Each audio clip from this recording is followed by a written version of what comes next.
E aí, galera do nono ano, o professor Jairo chegando para mais uma aula de filosofia.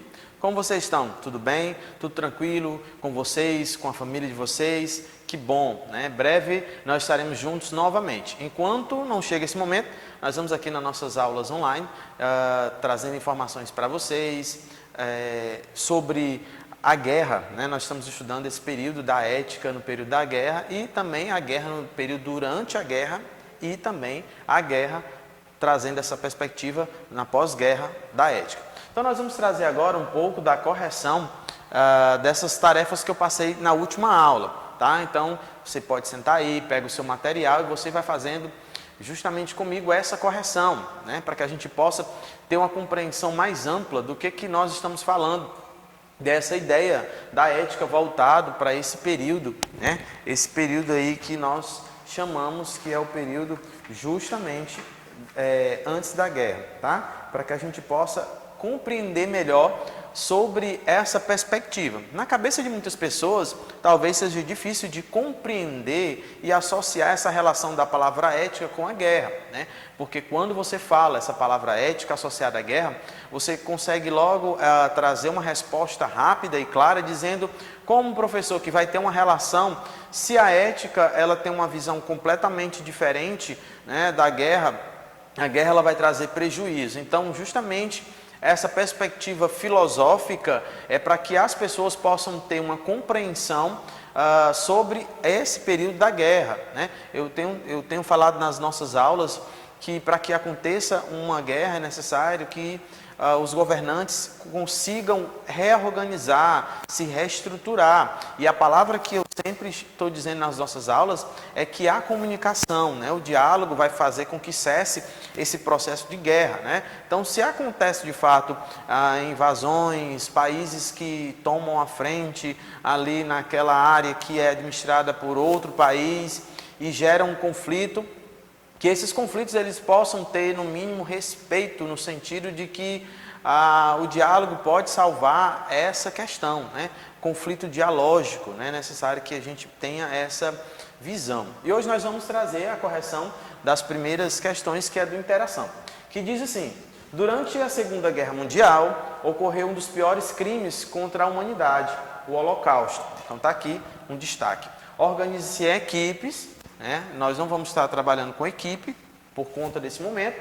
Então pesquisem sobre um dos elementos a seguir, ou conforme a orientação do professor, peça a colaboração do professor de História para aprimorar a pesquisa. Então aqui a gente vai estar trazendo algumas definições sobre essas perguntas, tá? Em casa você poderia e pode estar pesquisando. Então vamos lá. A primeira questão para a gente discutir diz o seguinte: por que tal episódio recebeu o nome de Holocausto? Então essa seria aqui. Então você pode estar pesquisando e acrescentando uma resposta baseada naquilo que você encontrou como resposta. Mas aqui vai falar referência ao contexto bíblico, né? Que lá na Bíblia faz referência ao holocausto, que é o momento de entrega. Então vai lá, sacrificava-se animais, né?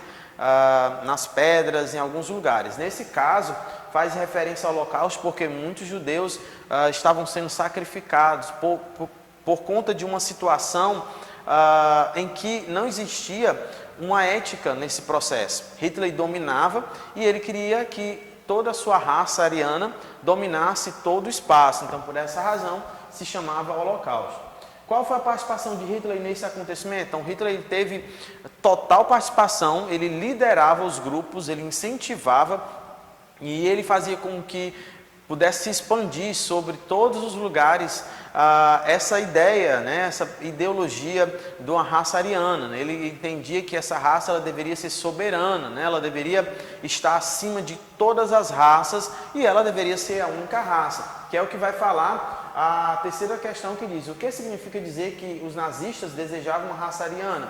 Então, aqui os nazistas, justamente como um líder máximo, supremo, que era o Hitler, eles tinham aqui esse desejo de que toda aquela raça ariana fosse uma raça branca e que judeus, ciganos, negros, entre outros, não tivessem participação nesse processo.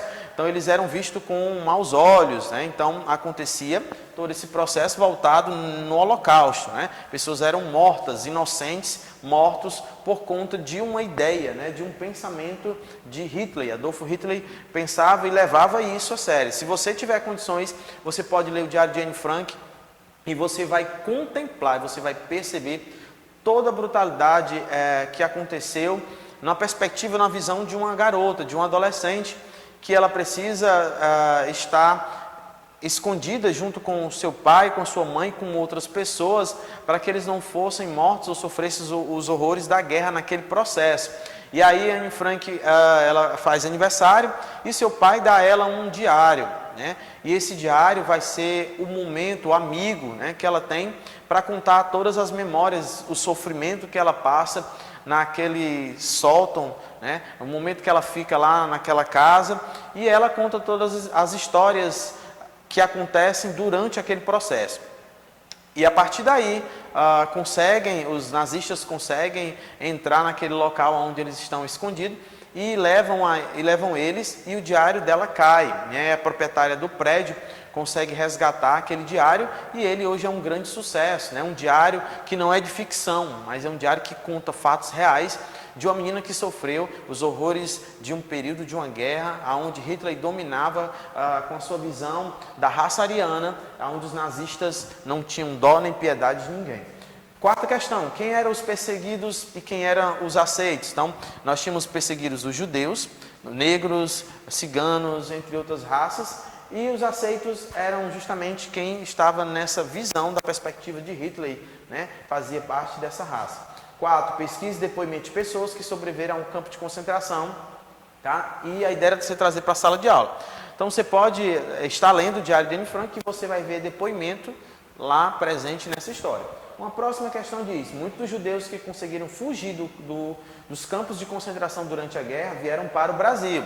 Olha que interessante, o nosso país recebeu pessoas que estavam no campo de concentração e conseguiram fugir. Viveram os horrores da guerra, sofreram na guerra, tá, com a perseguição de Hitler, mas conseguiram sair. E aqui diz: pesquise algumas histórias dessas pessoas. Quando chegaram ao Brasil, em quais condições, onde foram morar, né, e com quem eles vivem atualmente. Então, é uma pesquisa que vocês podem fazer. Existe uma NetBlitz que você pode pesquisar, George Legman e Felícia Mainemte. Esses são alguns dos nomes que fizeram história saindo de um período de guerra, um período que o nazismo dominava, e eles conseguiram chegar ao Brasil. Agora é com vocês, para que vocês possam estar pesquisando, estar analisando e trazendo maiores informações, tá? Para quando a gente retornar, a gente tenha um espaço para realizar uma discussão sobre esse assunto referente ao Holocausto. Então vamos lá. Grotius imaginou uma sociedade ideal para que o ser humano vivesse melhor. Assinale V para verdadeiro e F para falso nas afirmações relacionadas às ideias de Grotius. Então vamos lá. As pessoas deveriam privar-se daquilo que não lhe pertencesse. Deveriam haver a restituição de bens e vantagens que advissem de posse injusta. Cada membro da comunidade não deveria estabelecer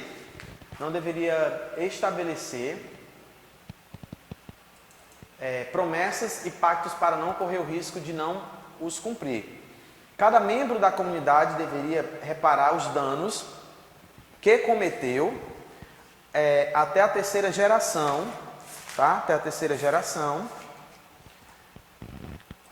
Para que fosse exemplo aos que viessem depois. Se um homem fizesse algo errado para os membros de sua comunidade, deveria ser punido adequadamente e conforme o seu merecimento.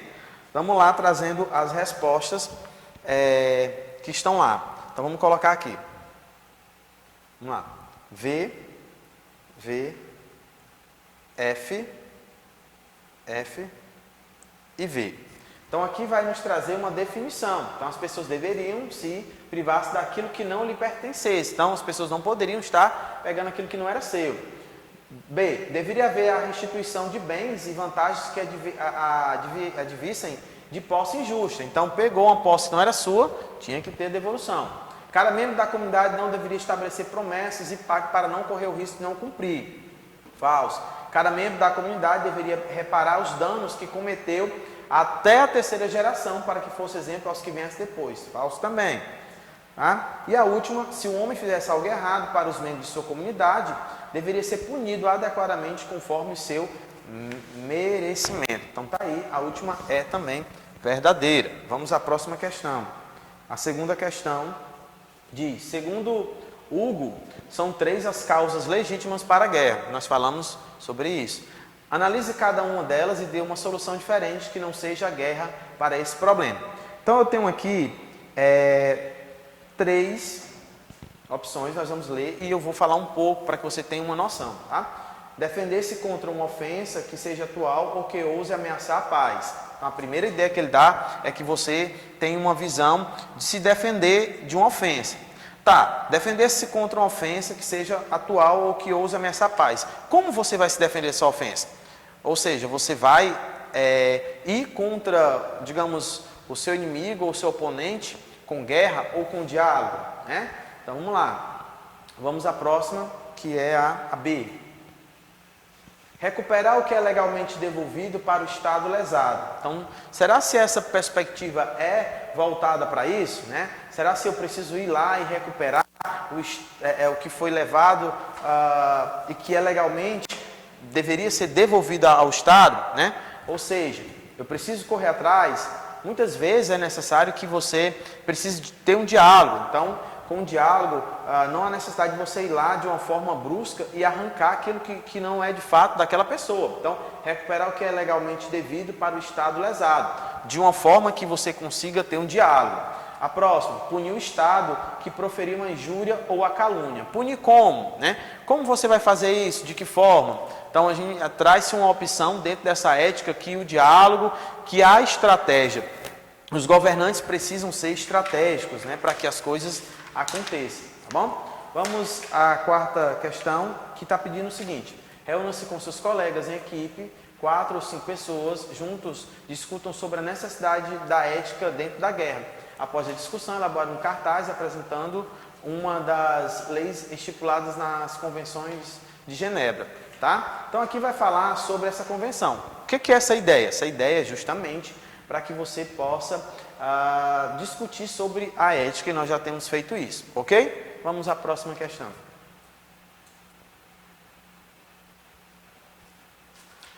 Bom, então vamos lá. Ética no período das guerras, relacionando o conceito. Ética no período das guerras. Então vamos lá. Nós vamos descendo aqui. Os processos de mudança e transformação resultam em capacidade racional, criando instrumentos formais e ideais para suprir as necessidades. Ok? Então você vai colocar aqui necessidades. Vamos lá. Perceber o sentido da ética em momentos de extrema violência. Aqui, garantir o respeito aos direitos humanos, à cultura e aos costumes, tá? Então essa é a nossa resposta, tá? Referente à nossa atividade, tá? Agora nós vamos dar continuidade à nossa aula falando sobre ética no pós-guerra. Bom, então vamos lá falar um pouquinho sobre esse processo. Então, o primeiro processo, ética no período da guerra, agora ética no pós-guerra. Bom, existem pessoas supérfluas? Talvez essa seria a primeira pergunta para a gente trazer essa discussão. Você considera que uma pessoa pode ser inocentada de um crime de assassinato porque matou, cumprindo ordens? Então, o texto já está trazendo uma reflexão importantíssima para nós. Está fazendo referência justamente a alguém que matou outro, né? E aqui ele traz, ou seja, cumprindo ordens, que é o que acontece nas guerras, né? A pessoa vai lá, o militar está lá naquele processo de guerra e de repente ele está indo contra um inimigo que é um outro país e ele mata pessoas. Então a pergunta é justamente essa. A gente começa com essa reflexão para que você possa a partir de agora compreender sobre esse assunto. Alguém seria capaz de cumprir normas sem pensar, mesmo que essas normas levem pessoas à morte? Então, a ideia de trabalhar a ética nesse processo é que eu e você possamos refletir de fato sobre isso, né? As pessoas estão matando outras por conta simplesmente de uma organização, ou seja, de uma estrutura de um país, né? Então os líderes estão lá, mandam alguém para um local para guerrear e aí depois o resultado é a morte. Então a gente está falando nessa perspectiva, como a ética vai estar atuando nesse processo. Vamos lá, dando sequência. Reflexões dentro da guerra. O homem é realmente um ser livre? Então é outra pergunta que eu trago para vocês como reflexão. Será se o homem ele é um ser livre? Diante do caos instaurado pela Segunda Guerra Mundial, podemos nos perguntar a respeito da liberdade. Então aqui vai estar um processo importantíssimo nesse contexto de ética atrelado à guerra, que é a liberdade. Pois quem dentre todas as pessoas de todas as nações que se envolveram na guerra, decidiu, aceitou ou desejou estar envolvido na guerra? Escolheria o homem deliberadamente pelo sofrimento, ou pela morte, ou pelo caos? Né? O que o homem escolheria? Então, não é isso a guerra? Então, a guerra vai trazer todas essas definições aqui, né? A guerra vai estar trazendo ao homem. Então, podemos dar um destaque para caos e incluir todas as outras dentro dessa palavra. Os sofrimentos ocasionados na guerra foram sentidos por muitos, né? E aqueles que tomavam decisões não presenciaram ou não viveram na própria pele do sofrimento. Então, assim, o texto vai fazer referência e falar sobre esse processo de sofrimento em que as pessoas entram na guerra e elas passam por esse processo durante a guerra e quando saem da guerra fica sequela, que é justamente a dor, que é o caos, que é justamente a falta da liberdade e da reorganização e da estrutura pessoal. Então, quando alguém sai de uma guerra, ele sai desmontado, né? Em que sentido? No aspecto emocional. Então, gera-se ali um problema social, né? Ele não consegue estar em sociedade, há um problema com a família e problemas que surgem psicológicos. Tá? Vamos lá. Existe uma filósofa chamada Hannah Arendt, que ela vai estar trabalhando justamente com essa perspectiva. Então vamos lá falar um pouco sobre isso. A filósofa Hannah avaliou as ações cometidas em nome da ideologia nazista, né? Então ela faz uma análise dessa ideologia e acompanhou de perto o julgamento de um dos principais membros do governo do Hitler, responsável por transportar pessoas para o campo de concentração. O pensamento filosófico de Hannah é fruto não somente de reflexões, mas de vivência dentro da guerra. Então, essa filósofa é um nome importantíssimo. Se você tiver a oportunidade, você pode pesquisar. Existem livros dela que são livros fantásticos, que vão trazer definições importantíssimas, mas ela não é somente fruto de uma pesquisa científica, não. Ela, de fato, esteve lá, ela conseguiu presenciar, né, e ela acompanhou esse processo. Então, vamos lá conhecer quem é ela, né? Hannah é uma filósofa política de origem alemã, suas origens religiosas eram judaicas, então aqui é um processo do judaísmo, tá? E durante a Segunda Guerra Mundial ela necessitou refugiar-se nos Estados Unidos. Durante o regime nazista, sua nacionalidade foi confiscada, o que a tornou apatriada. Apenas em 1951 ela conseguiu nacionalidade americana. Então percebam que as pessoas sofriam muito nesse processo em que Hitler dominava, né? Elas tentavam fugir e para outros países tentar ser inserida no contexto daquele país, perdia um pouco da sua cultura, perdia os seus familiares, o seu convívio social, estavam em outro país, então era um outro processo. Até mesmo a sua fé, a sua religião, muitas vezes precisava ser deixada de lado para que ele pudesse vivenciar aquele exato momento. Trata-se de uma das mais importantes, olha aqui, pensadoras do século XX, autora das obras A Condição Humana. Esse livro ele é fantástico, tá? De 1958 a 1958. Então vamos lá, As Origens do Totalitarismo, 1951, e Eichmann em Jerusalém, em 1963.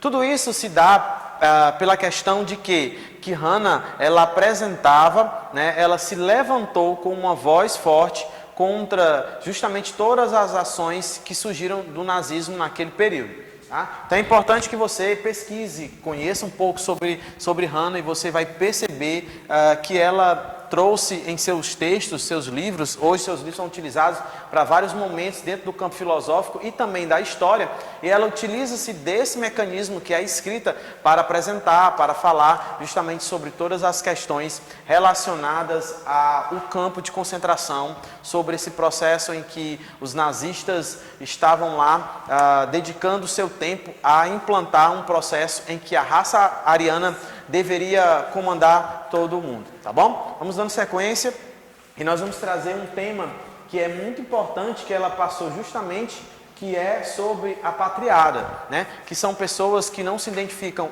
em nenhum país, ou seja, num país A ou num país B, né? Existe essa dificuldade, né?